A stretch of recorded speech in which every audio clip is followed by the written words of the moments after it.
My name's Lisa Fairbanks. My husband and I own Wahoo's Restaurant and Bar in Gold Canyon, as well as Oldie's Ice Cream, which we just branded and opened in the late fall. So we're in our fifth season, or we were, in Gold Canyon, and we've enjoyed a great amount of success. And before I tell a little bit about my story, I just want to thank each of you. I don't envy any of our leaders in our communities, our state level, anywhere in the world right now. It's tough times, and small businesses are all trying to make decisions that affect not just their livelihood, but their community. And we have 27 employees, and we are trying to make decisions that affect them and their families and their children, as well as families in our community. I'm not sure how familiar you are with Gold Canyon, but we have a very unique set of circumstances. Unlike the rest of Arizona, which is very seasonal, we have a huge portion of our business attributed from October through April, and the majority of it from January through May 15th. We only do about 25%, if that, of our revenue during the summer months. So year after year during the winter months, particularly February, March, and April, we save back a minimum of $50,000 to $75,000 just to cash flow through summer to keep our people employed. We could close the doors and not take on that responsibility, but we also would limit our chance of getting incredible people back. So we find it to be our responsibility to keep the doors open. We were just in the process of setting back those monies, and if you're familiar with the restaurant industry at all, we operate on a net 30 basis.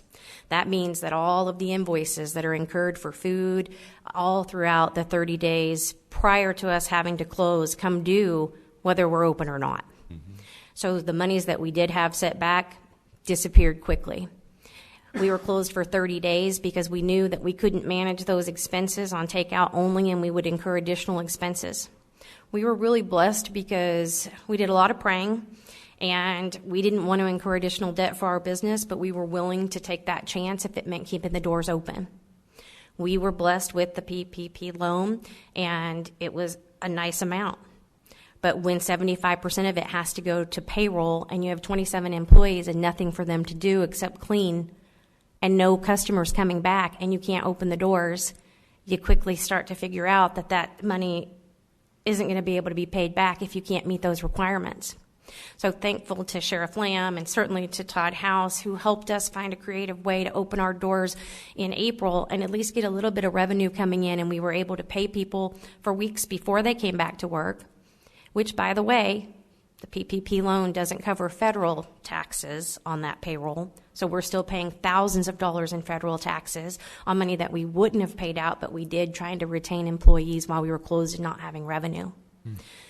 We also, unlike the other PPP loan participants, you are allowed to include some of the forgiveness amount for interest for a mortgage.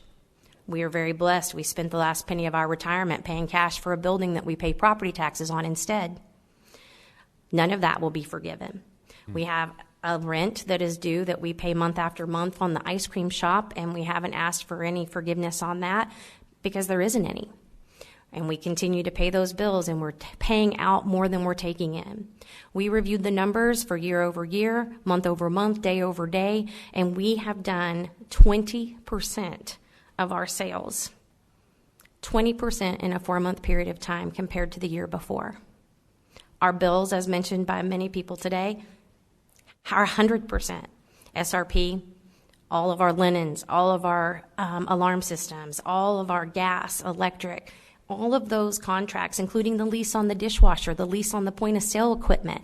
Those expenses do not go away, and yet they are not allowed to be forgiven because they're not constituted as a utility in the PPP loan. So now I am faced with not only having to repay the portion that isn't interest because it's taxes, I have to repay federal taxes on payroll that I wouldn't have paid, but I was blessed to be able to so that I could open the doors. And we have spent every penny we had saved for summer, and were unable to save any additional funds to get through the summer months. At this rate, without any kind of intervention or help or stay on expenses, we'll be lucky to keep the doors open through July. 27 families rely on us for an income. I know I'm not alone here. I just want to share my numbers because I think it's important for you to understand that every small business is suffering the same way. but Wahoo's and Oldies alone pays $440,000 a year in payroll. That's money that goes back to our communities. That pays bills for them.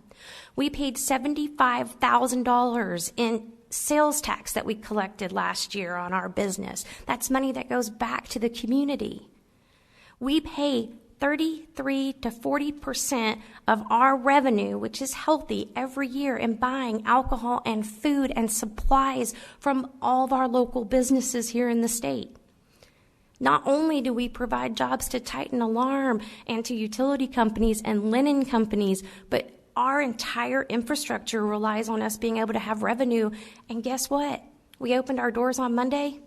We're at 10% of where we should be with 100% of the expenses. We cannot survive with these numbers. And we're just compelling you and all the powers that be, and certainly pray on a daily basis that someone, somewhere, can find some solutions that can help these businesses survive, because there's not very many of us in Gold Canyon. And they're all mom and pop operations just like us. Well, thank you for being here and sharing the very real challenges that you have on a day-to-day basis. Are there any comments? Supervisor House? Lisa, thanks for taking the time to come down today.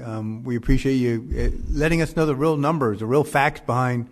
These are real numbers and real facts, real people behind what's going on this daily basis. And I'm hoping that if the governor actually does give Pinal County our fair share of the CARES Act, we can actually work out something to where we can help small businesses in the unincorporated areas of Pinal County, to where we can help.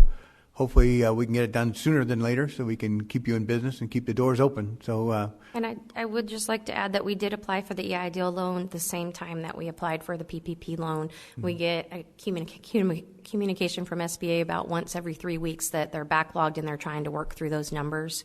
I'd also like to add that the requirements for us to keep those 27 people on payroll, we are going to be in a real predicament when it comes to forgiveness time on those loans, because a lot of our people won't come back because they're getting $840 a week to stay home.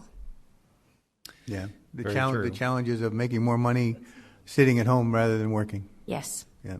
Unfortunately. So thank you so much for your time, and I don't envy your position, but Godspeed, and hopefully you can get some good help. Well, thanks to you. Thank you.